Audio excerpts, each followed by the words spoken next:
Special episode of Daily Delivery. Michael Rand here, Chip Scoggins from the Star Tribune. Chip's been on tons, of course. He's usually on every week to talk football across Minnesota. Kind of missed that this week, Chip, because we were both in London. But you've got special features galore. This week we've got your Getting Ready series, basically talking to 7 prominent Twin Cities athletes about kind of their routine. Like how do they take care of their body? How do they get ready for game day? Super cool. I want to hear more about it. Yeah, so this started, I want to say is either December or January. I had written a big, long profile of a basketball player named Chloe Johnson from Duluth Marshall that had appeared. And Jim Peterson, the Timberwolves broadcaster, loved her story and had wanted to go see her play in person. And Chloe played down here in the Twin Cities again. I think it was either December or January. I can't make exact timing. Yeah. And Jim was there, and we were just talking and watching her play. And he was. We got to talk about his career and today's players. And he's like, "Yeah, you should see, all the steps that players take nowadays to get ready for a game. They have cold tub, hot tub, massage, lifting, all these different things that they do to get ready, which they didn't have or didn't do when he played in the NBA." And he's like, "You should see it."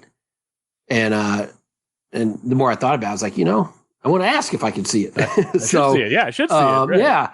And so it kind of spurred the idea that, I thought, well, maybe I'll just do the Timberwolves and see if I can see the whole team. But then I thought, well, I'm sure it's a lot different for players athletes across different sports. And so I had the idea to ask one player from all 7 pro teams to take me through their game day routine from the moment they wake up till the game starts, and not really knowing what I would get. A lot of times, athletes are guarded with their, I don't know if that's their personal life, but in some ways it is. And so I broached the topic with, and I wanted it to be a prominent, as prominent athlete as we could get from each team, and so I talked to all the PR staffs and towns of the teams and said, told them my idea and told them that I wanted to get, here's who they thought would be good for it. Somebody that would, it tended to be more veterans because not all of them, Brock Faber obviously wasn't, but just because veterans kind of have an idea of what works for them over, time tested over years. But also, I wanted to find someone that would be good on it, that would be willing to kind of open up and share. And so the PR staff kind of helped me figure out who we wanted to do. And I remember I did Brock Faber first, and I wanted to do the Wolves, Wild, and the professional women's, the Frost now. Back then they didn't have a nickname. I wanted to do them last season and have them done over the winter, so I didn't have to wait until this season started, because then it would get into basically October and November, and I wanted to be done by then. So we actually did Brock Faber, Rudy Gobert, and Kendall Coyne Schofield from the PWHL in their previous season. Yeah, anyway, I started with Brock Faber, and I sat down with him. He's just a good dude. I like Brock, and he was great. Really was like almost minute by minute, and kind of getting into the spirit of the thing, which is what I wanted. And I walked away from that thinking this could have some potential if all of them are as good as Brock was in terms of really sharing the spirit of the thing, in terms of, hey, I eat everything. Here's what I have. Because somebody's like, well, I have a pregame meal here and whatever, and I would say, well, what do you eat? And Brock was saying, I eat the same thing. Chicken a la vodka or whatever from the same restaurant, same, and really the kind of details that I wanted. And so that really gave it some momentum, and we were off and running. So it was fun to kind of get to see behind the curtain. That when we see them play, we just see the culmination of all their preparation. Right. We don't get to see the actual lead up to it, and so to get kind of the peek behind the curtain to see all the process was really fascinating to me. You can see some of the athletes here. I mean, we got all the different. Oh, sorry, all the. Yeah, I can go through them. Yeah, Harrison Smith, Pablo Lopez, Kendall Coyne Schofield, Rudy Gobert there. Napheesa Collier, Wil Trapp, the United captain, and Brock Faber. Yeah. And I did an introductory column to kind of kick off, how this came about and sort of kind of an overview of why we're doing it and what we learned. What were some of the biggest surprises from it, I guess? Like you just, reading a lot of them, you learn, like Harrison Smith drinks pickle juice and has this weird torture device looking thing in his basement to like stay limber and stretched out and flexible and stuff like that. And he's probably one of the older athletes or most veteran athletes you talk to, right? Gobert's been around for a while too, but Harrison Smith is 13th year now in the NFL. You don't get a lot of 13-year players, so he's probably got to take care of himself a little differently than a Brock Faber. What were some of the things you learned where you're like, hey man, that's pretty cool, I did not know that? Yeah, I think the biggest thing was how personalized and individualized their routines are for them. They have found things that work for them, whether it's the physical stuff, what they eat, when they sleep, what they have to eat, routines, rituals. They all have kind of their own unique thing that they do. All of them like pregame naps. I mean, that's kind of the universal thing. They talk about sleep and how recovery is such a big part of their whole game day process and really for the season process. But it was interesting to just, you mentioned the Harrison Smith one. We were at his house, and I told the PR people, I will take as much as you can give, as much as they're willing to give in terms of access.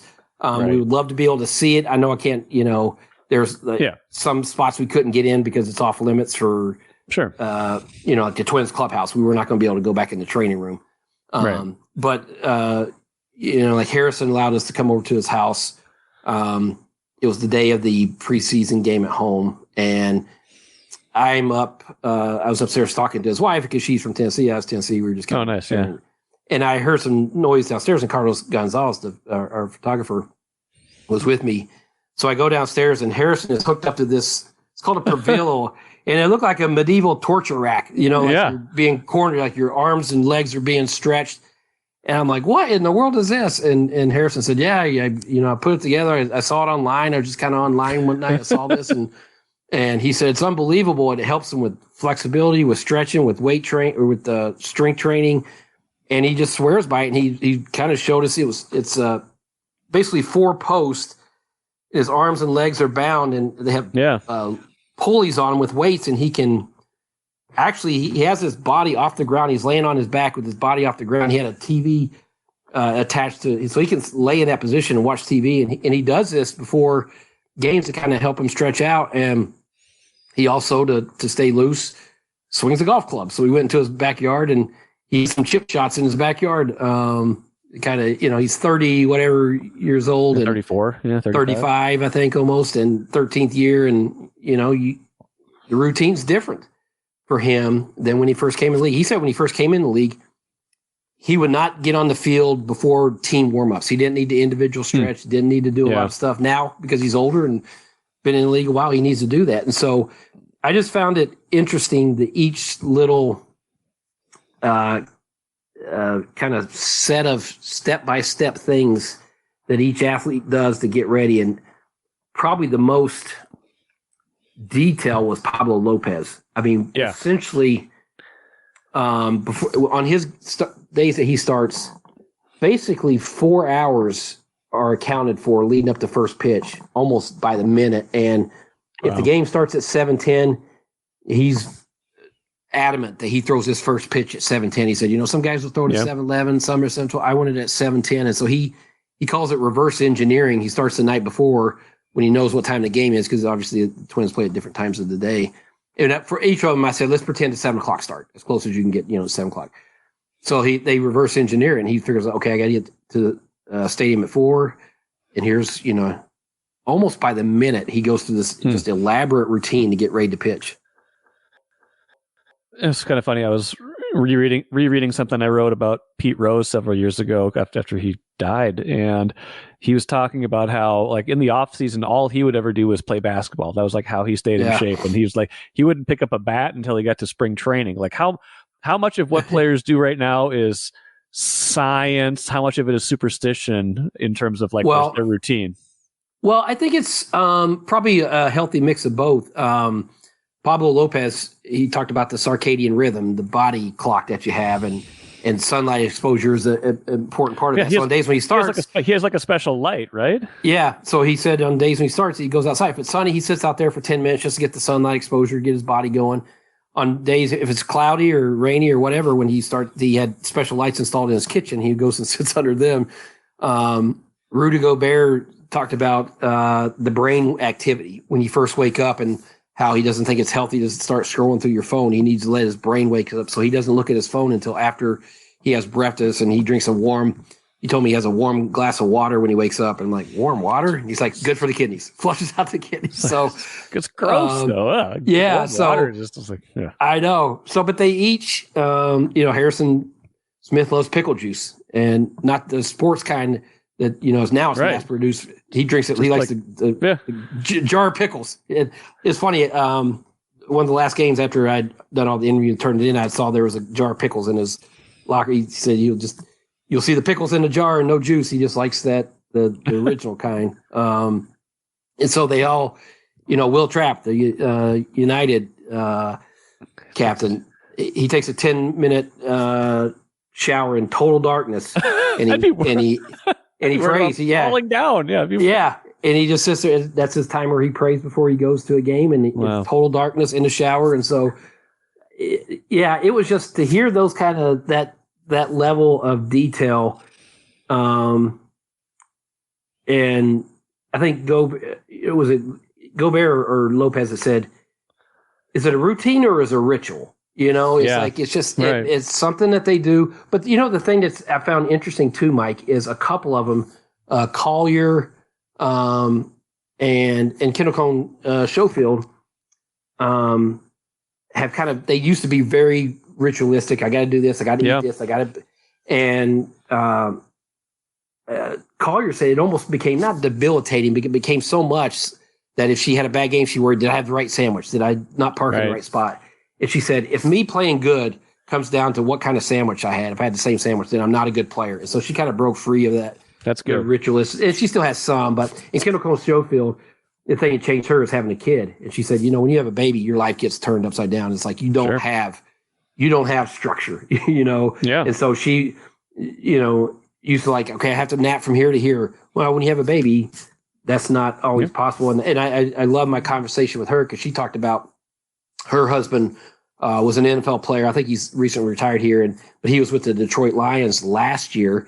And so that, they got to the playoffs and they were finishing up in January, and she came here, her season started. So she had her son who was, I think, 2 or 3 months old at the time when the season started. So she was still breastfeeding, and she wanted to breastfeed until 6 months. And she talked about just the challenges of being, her husband was in Detroit. She was back here and having to breastfeed, 4 or 5 times a day, and then pump her milk before she goes to the arena for a game. And she said she's never felt stronger or more powerful being able to accomplish that. Says one of the hardest things she's ever done. Wow. Being a professional athlete at the highest level, this is the top level in the world.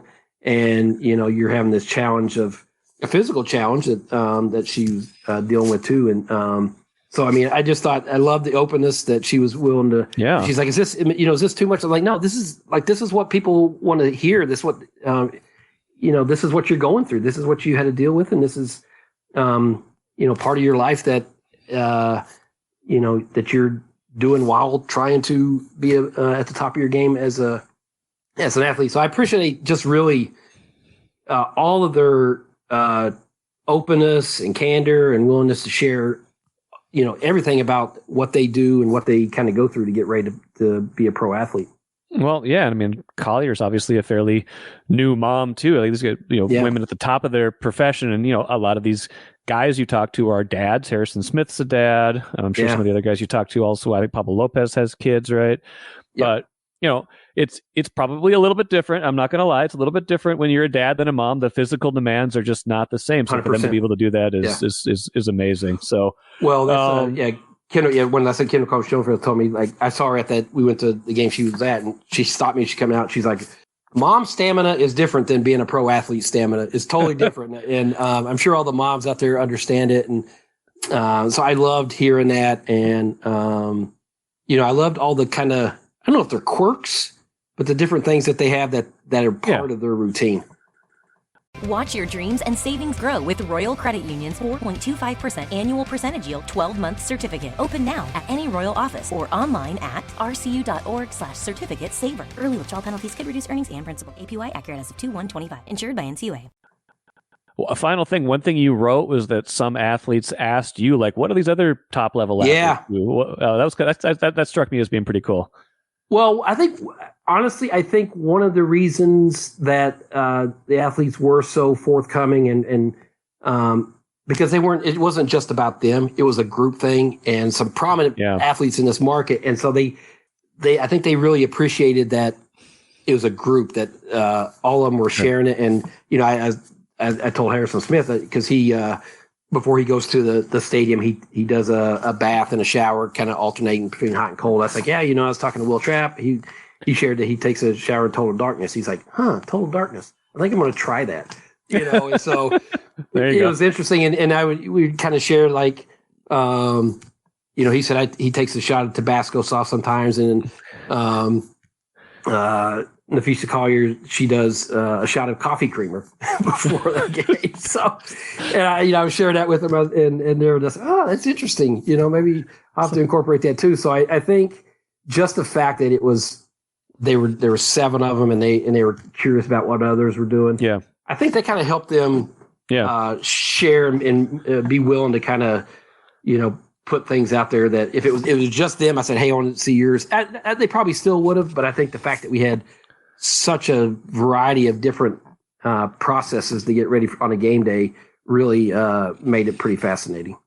Absolutely. You can find all of these together on StarTribune.com. Kind of different ones are getting spotlighted on different days. It kind of seems like I've already read, I've read all of them, but I think the Harrison Smith one got some pretty good run already. So did the Brock Faber one. And I think I saw the Pablo Lopez one kind of making the rounds as well. But all of these available right now. What's the print plan? Remind me of the print plan. So the print plan, they're all going to be together on Sunday. Okay. That is the plan. So Sunday's newspaper, you'll have them all together, and we wanted to roll them out, kind of spotlight them, put them all out there together. Yeah. Available on the first day, but spotlight a different athlete in a prominent spot on the Star Tribune website each day. So we started with Harrison Smith on Tuesday, and then some of them coincide with a Wild preseason game or a Wolves preseason. You'll see Rudy Gobert. So, but all of them will be together in print on Sunday, and a lot of people at the Star Tribune, I want to say a lot of people at our company worked on it in terms of getting the presentation ready and the editors. And so I'm beyond appreciative of the Star Tribune allowing me to do this, but also the people that really put their hands on it and worked a lot, many hours on it. So I'm grateful for that. Cool story. It looks great. Cool stories. And everybody should go read it. If you haven't already, check it out in Sunday print. Chip, thanks for joining me on this special edition of Daily Delivery, and I'm sure we'll talk again soon. Thanks, Mikey.